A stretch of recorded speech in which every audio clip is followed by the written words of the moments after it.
Univesp TV, Universidade Virtual do Estado de São Paulo, disciplina Introdução a Conceitos de Computação, tema da aula Conceitos Básicos, professor Cláudio Fabiano Mota Toledo. Olá, alunos e alunas, vamos iniciar o curso de Introdução a Conceitos de Computação e na aula de hoje apresentarei alguns conceitos básicos, assim como uma visão geral da área de computação. O professor Cláudio Toledo tem pele clara, cabelos castanhos curtos, usa óculos de grau, fones de ouvido e veste camiseta preta. Ele é visto dos ombros para cima, de costas para uma parede branca com 2 quadros pendurados. A tela é dividida entre a apresentação de slides à esquerda e a miniatura da janela de vídeo do professor à direita. No primeiro slide, o nome da disciplina e o tema da aula. No segundo, o título sumário e os tópicos lidos pelo professor. Então, para isso, eu vou responder a questão o que é computação ou informática, qual que seria a diferença, os tipos de computadores e terminaremos abordando um pouquinho o impacto social da computação. Novo slide com o título O que é computação? E a definição lida pelo professor. Abaixo, 2 imagens. À esquerda, em um círculo azulado, o rosto de um homem sobreposto por códigos binários. À direita, sobre um fundo verde-água, ilustração vista de cima de mãos que seguram um monitor, um notebook, um tablet e smartphones. Bom, o que é computação? O nosso livro-texto responde tal pergunta como qualquer atividade realizada para atender um objetivo claro que beneficia precisa ou cria dispositivos computacionais. Ok, mas assim a computação está sendo definida pelo uso de dispositivos computacionais para se atingir um objetivo ou solucionar um problema. Tá? Nesse contexto, então nós temos a computação sendo vista também como uma área meio para ser utilizada como suporte ou ferramenta para a resolução de problemas de outras áreas, muitas delas referenciadas como área fim. Então, nesse caso, a gente vê que hoje em dia a gente tem a computação aplicada na área do comércio, o e-commerce, você tem muita computação em aviões, dentro do avião, para você comprar também uma passagem aérea, você tem computação voltada para a educação como ferramenta de apoio, você tem computação também como apoio para a tomada de decisão em riscos de investimento no próprio mercado financeiro. Você tem muita computação na medicina, na biologia e muita computação no setor industrial, na parte de logística. Então, hoje em dia é muito difícil você olhar para o lado e não ver em algum setor, em alguma área, a computação sendo aplicada. No slide, o tópico lido pelo professor e ícones que representam as áreas fim em torno da computação. Ao centro, um computador e ao redor deles, um avião, um monitor com um carrinho de compras na tela, um avião, indicadores e uma molécula de DNA. No slide seguinte, o tópico que será lido pelo professor e a figura de uma pessoa no início de uma trajetória composta por retângulos interligados e que se ramificam em diversos outros até um computador. Bom, mas a computação ela também é uma área fim, porque ela também promove o estudo da usabilidade, capacidade e desempenho dos sistemas computacionais, ou seja, você tem metodologias voltadas para o desenvolvimento de software, você tem metodologias, você tem estudos na área de teoria da computação para avaliar os algoritmos, desempenho de algoritmos. Então você tem a área em si evoluindo com o passar do tempo, avançando em termos de ciência. Bom, e aí nós temos essa questão de computação ou informática, Segundo o dicionário Michaelis, que o nosso livro-texto adota para estabelecer uma primeira diferença, nós temos que a computação é definida no dicionário como ato ou efeito de computar, qualquer trabalho ou atividade que envolva o uso do computador. Tudo bem? E a informática? Bom, ela já entra como estudo da computação e do processamento de informações que abranjam todos os aspectos relacionados a hardware e software. Tá. Então, a gente pode pensar a computação de uma maneira que seria o processamento dos dígitos, de acordo com regras que estão definidas dentro de um dispositivo computacional. Já a informática, ela trata esses dígitos, ela trata o processamento do que está armazenado em termos de informação, ela faz um processamento da informação. Bom, de qualquer maneira, a gente pode olhar para a computação ou informática de uma forma mais ampla e encarar, numa visão global, como uma ciência e arte que tem por objetivo coletar, produzir, processar e analisar dados, produzindo informações que, por sua vez, podem gerar conhecimento. Bom, nesse contexto, nós temos então a ideia da tecnologia da informação, a TI, né, que acaba sendo um termo mais geral que a computação e a informática, e vai porque mais geral no sentido de englobar outras áreas, por exemplo, a área de telecomunicações, né, e outras tecnologias que também que acabam sendo utilizadas para armazenar, processar, recuperar e transmitir dados. Um exemplo disso são os consoles de jogos eletrônicos, as TVs smarts que temos hoje em dia, os próprios smartphones. Então, o conceito de tecnologia de informação, ele acaba tendo um sentido mais amplo, né? Novo slide com o título Computação ou Informática e o tópico Tecnologia da Informação, TI. Abaixo, imagem de um console de videogame com controle remoto, uma Smart TV e um smartphone. Então, você tem a TI nos jogos eletrônicos, nos televisores, nos telefones celulares, mas você também tem a TI no contexto de ser aplicada a um processo de conexão simultânea entre diferentes dispositivos. Por exemplo, a gente pode pensar nos dispositivos de uma casa. Você tem TV, ar-condicionado, lavadora, áudio, né, o aparelho de som, vídeo, geladeira, e sistema de iluminação da casa, e de repente você tem tecnologia de informação que consegue fazer uma convergência desses sistemas. Né? Você consegue, por exemplo, você está chegando na sua casa, você já acessa remotamente o seu ar-condicionado e liga ele para pegar uma temperatura amena dentro de casa. Você, de repente, já também ajusta um timer para ligar a sua televisão. Tudo isso você pode estar fazendo por um aplicativo. Então, é aquela ideia de que você começa a ter coisas smarts, né? Você começa a ter coisas inteligentes, sistemas inteligentes que acabam se integrando através do uso de tecnologia de informação. Bom, e os tipos de computadores, né? A gente pode, de uma maneira geral, encarar os computadores considerando a tecnologia de processamento, o porte desses computadores e a natureza de utilização. Então, quando a gente pensa na tecnologia de processamento, a gente começa aí com os antigos computadores analógicos, que utilizavam fenômenos físicos contínuos para realizar o processamento de dados. Bom, novo slide com o título Tecnologia de Processamento, o texto lido pelo professor e a foto de um computador analógico, um monitor de tubo pequeno acoplado a uma mesa com vários botões. Para a gente entender esse conceito, então é interessante, eu vou dar um exemplo do que seria esse processamento analógico. Né? Suponha que você numa fazenda, você está numa fazenda e você utiliza pedras para fazer a contagem dos carneiros que passam pela porteira. Então, ao final, você vai ter ali nas pedrinhas o total de carneiros que passaram, né? Você usou as pedrinhas para não perder a conta, e você sabe que aquela quantidade discreta de carneiros que passaram por ali está representada naqueles números naquelas pedrinhas que você selecionou para marcar cada um deles. Bom, se você quisesse fazer uma mesma medição agora no açude dessa fazenda, você teria que fazer uma estimativa. Quanta água será que eu tenho nesse açude? Então você se remete, por exemplo, a uma medida que é o litro, ou galão. No caso aqui no Brasil a gente vai usar o litro.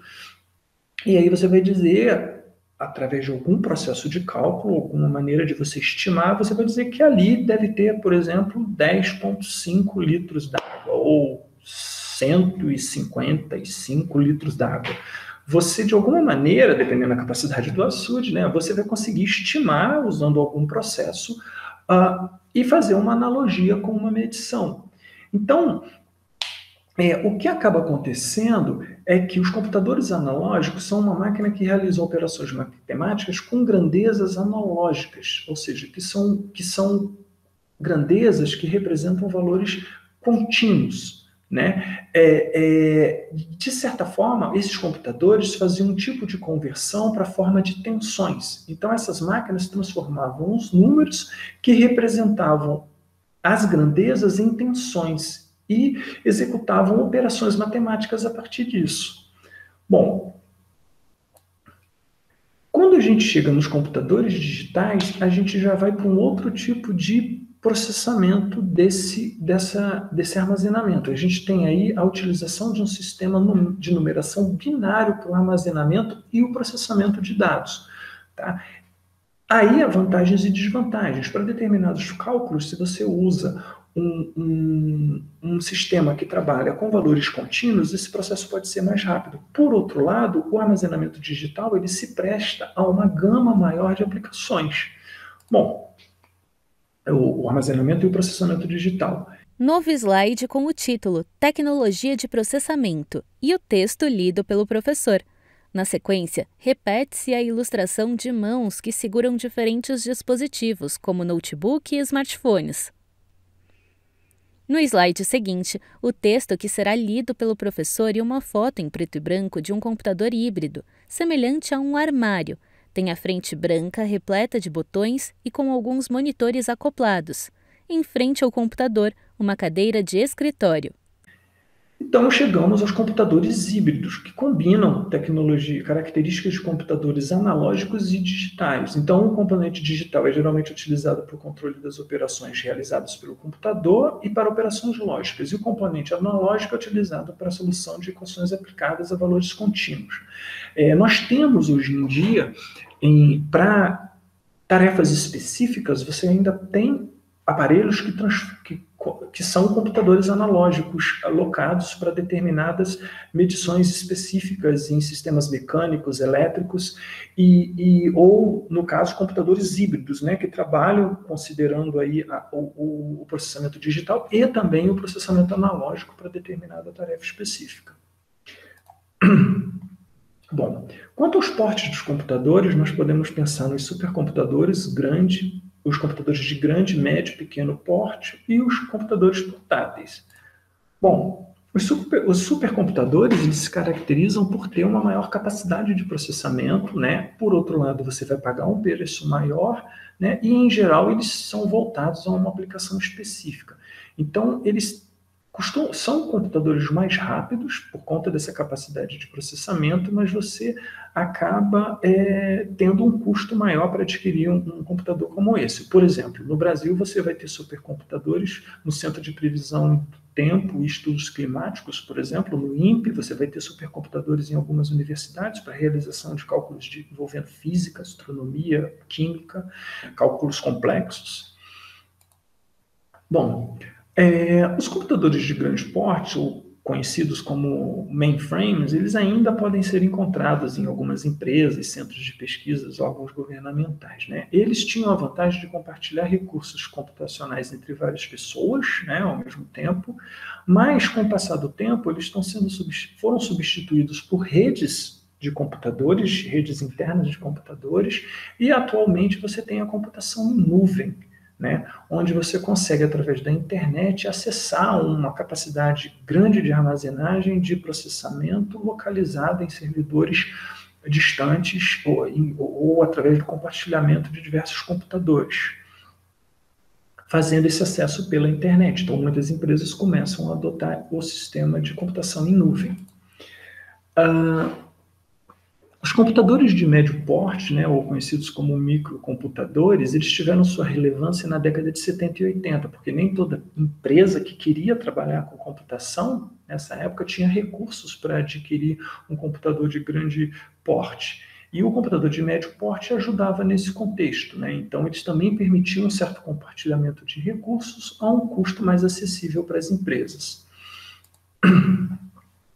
Os computadores de pequeno porte são os conhecidos desktops, né, os computadores pessoais, né? Eles permitem, né, que você consiga ter toda aquela capacidade de computação na sua casa, né? E foram bastante popularizados aí nas últimas décadas, né? A partir das décadas de 80, 90. No slide sobre os computadores de pequeno porte, informação complementar. PC, do inglês Personal Computer. Os computadores portáteis também, né? E aí um expoente disso é o notebook, né? Que pode ser utilizado em deslocamento, viagens, quer dizer, você consegue carregar seu notebook para tudo quanto é canto, consegue levar para a escola, então você tem essa vantagem de ter um peso e nós sabemos, hoje em dia, os notebooks têm uma capacidade de processamento que não deixa nada a desejar. Quanto à natureza da utilização, então a gente vai ter o computador pessoal, o servidor, a estação de trabalho, um computador dedicado e um computador embarcado. Os computadores pessoais, eles incluem, né, os que a gente chamou aqui de computadores de pequeno porte e os portáteis, né? O computador servidor, né, ele apresenta mais recurso de memória e processamento, né, e acaba disponibilizando serviços para outros computadores. Então, nesse caso, por exemplo, o contexto que a gente tem hoje com a computação em nuvem. Você acaba na sua casa, com o seu notebook, sendo um cliente de um servidor que está localizado na nuvem. A estação de trabalho, né, seria um computador com capacidade de processamento geralmente maior que os computadores pessoais. Nesse contexto, as estações de trabalho elas se caracterizam por ter capacidades específicas de processamento. Então, elas têm um hardware que permitem a elas executarem, por exemplo, cálculos matemáticos ou processamentos envolvendo computação gráfica, tratamento de imagens, que outros de uma forma mais efetiva do que um computador normal, né? Então, elas acabam sendo usadas em empresas que têm uma determinada atividade voltada que demanda esse tipo de processamento. Os computadores dedicados à aplicação, eles são, por exemplo, o que a gente vê hoje em dia nos consoles. Um bom exemplo disso são os consoles de jogo, né? Por quê? Porque eles precisam tornar mais fácil o seu uso em uma aplicação específica. Então, quando você compra um console, né, de jogo, você tem um computador ali que é todo desenvolvido para te proporcionar uma melhor qualidade gráfica, uma maior velocidade de processamento, um melhor tratamento de imagem, tudo isso voltado para que você possa ter uma experiência de imersão, no caso, por exemplo, de um jogo eletrônico. Os computadores embarcados, eles, no caso, você tem um computador que faz parte de um sistema embarcado, né, o que inclui um hardware e um software para realizar um determinado tipo de tarefa dentro de um sistema maior. Então, por exemplo, você pode ter uma placa que é um computador embarcado em um drone, né, em um aviãozinho que você vai controlar remotamente. Você tem ali um hardware e um software específico embarcado naquele sistema que seria o drone. Esses sistemas eles podem ser elétrico ou mecânico e geralmente o computador embarcado ele precisa lidar com restrições de tempo de processamento dos programas que executa e de espaço físico disponível, porque geralmente esses computadores são dedicados a uma tarefa específica, então você não vai colocar ali o que vai dentro de um notebook, é algo que para um sistema mais restrito, que vai trabalhar com uma memória menor, vai ter um determinado nível de processamento, né, para aquele tipo de aplicação. Bom, na questão do impacto social, nós temos a computação verde, que promove políticas e procedimentos que visam a redução da emissão de carbono. Isso pode ser feito através da implementação do uso de computação em nuvem, reciclagem adequada de componentes, desenvolvimento de melhores gerenciadores de energia e outras iniciativas voltadas a essa questão ambiental. Outra coisa que sempre tem relação com a computação, com a tecnologia, é a questão da perda de vagas no mercado. Isso, na verdade, faz com que surjam novas oportunidades, mas, ao mesmo tempo, para aquelas pessoas que estão desempregadas por conta disso, elas têm que se adaptar a uma nova dinâmica de trabalho. E isso não é possível sem uma capacitação pessoal, capacitação profissional, né? E mais do que isso também, de já se preparar as novas gerações através de mudanças no ensino, para que possam ser pessoas que vão contribuir, que vão se inserir nessa nova dinâmica de trabalho. Outro aspecto é a questão das redes sociais, quer dizer, muita gente fala que as pessoas se isolam socialmente, vivem no mundo das redes sociais, mas dentro de casa não tem convivência uma com as outras, né? Mas isso, por outro lado, a gente pensa que as redes sociais mobilizam muitas pessoas em determinadas iniciativas, para protestos, para ajuda, E isso faz com que a gente tenha agora o viés de uma vida virtual. Essa vida virtual pode levar a uma dependência tecnológica, ou ela vai facilitar acesso a diferentes recursos. Tudo isso são questões que estão postas, né, dado o impacto social que as tecnologias estão tendo cada vez mais. Novo slide com o título Impacto Social e os 10 Mandamentos para a Ética na Computação.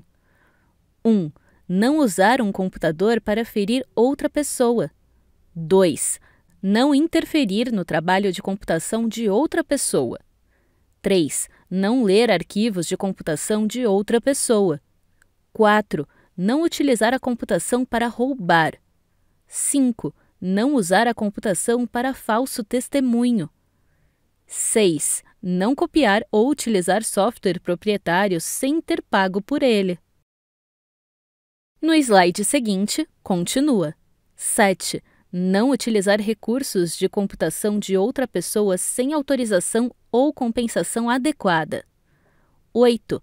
Não se apropriar do trabalho intelectual de outra pessoa. 9. Pensar sobre as consequências sociais do programa que está escrevendo ou do sistema que está projetando. 10. Sempre utilizar a computação de forma a garantir consideração e respeito por outros seres humanos. Nesse contexto, não dá para destacar a questão de ética, né? Então, o nosso livro aborda os 10 mandamentos para ética na computação, né? Então, tem pontos aqui como, por exemplo, o item 6, que é não copiar ou utilizar software proprietário, né? Sem ter pago por ele, que é uma coisa que ainda acontece bastante, né? Da mesma forma que a gente tem que pensar sobre as consequências sociais do programa que está sendo desenvolvido ou do sistema que está sendo projetado, como é o caso aí do item 9. Então, todas essas questões, né, a ética na computação é algo relevante e para vocês que estão entrando na área é importante terem essa preocupação. Com isso, nós encerramos a parte de introdução a conceitos básicos, conceitos de computação, e nos vemos na próxima aula. Univesp TV.